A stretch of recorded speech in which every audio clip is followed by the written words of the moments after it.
Welcome back to Auto Tech, where we explore the latest and greatest in the world of high-performance cars and bikes. This is the new Audi A5. Now, Audi is combining the A4 and A5 model lines into one great-looking car. Sedans are getting less popular, and SUVs are on the rise, but models with a liftback, like this, are becoming increasingly popular. This A5 has Audi's single-frame grille and its new interpretation of the four-ring logo.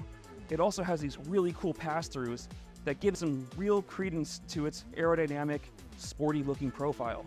Now, the hood is also really notable for these deep creases that give it a powerful bulge over the top, and this big surface really emphasizes the car's sleekness and luxuriousness. Coming around to the side, we have these beautiful quattro muscle bulges, is what Audi calls them, and these gorgeous wheel designs that are fresh for the new model. It also has flush door handles. You just reach your hand in and then it'll open the door with the push of a button. So this car really is trying to look more aerodynamic and slimmed down from prior versions of the A4 and A5. Now, like the other Audi models that are coming out and are going to continue to come out over the next few years, this A5 has a wraparound rear lighting accent that bulges out from the rear of the car.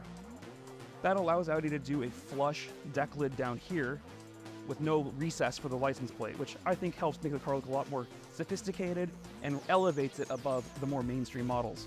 Now, this car has an S-Line badge because it uses the S-Line trim, which gives it sportier looking accents. And if we click the automatic trunk latch, the trunk opens on its own, and you can see that you have a lot of cargo volume for bikes, luggage, moving, you name it. Like, this car will pretty much swallow most of the stuff that you ever need to carry. So once you get settled inside the A5's interior, you'll notice the cockpit feels very open and spacious. And that's because Audi has this wraparound design that extends from one door to the other by way of the dashboard with this really nice soft material. Now, other accents that have changed since the prior versions of the A4 and the A5 are this new steering wheel.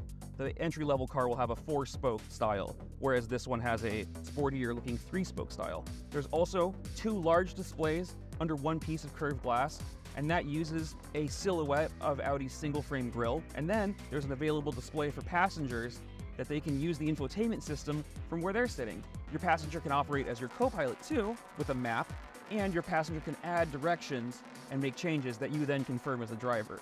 So Audi's making all of these really cool design choices in the interior that are combining the physical shapes of everything inside the car with what's on the screens, making it a much more interactive in-cabin experience. Audi offers its new A5 body style with a choice of 2 engines. The first engine is a 2-liter turbo that makes 268 horsepower. That's sent to the wheels by way of a 7-speed dual-clutch automatic transmission, and all A5 models make use of Audi's Quattro all-wheel drive system.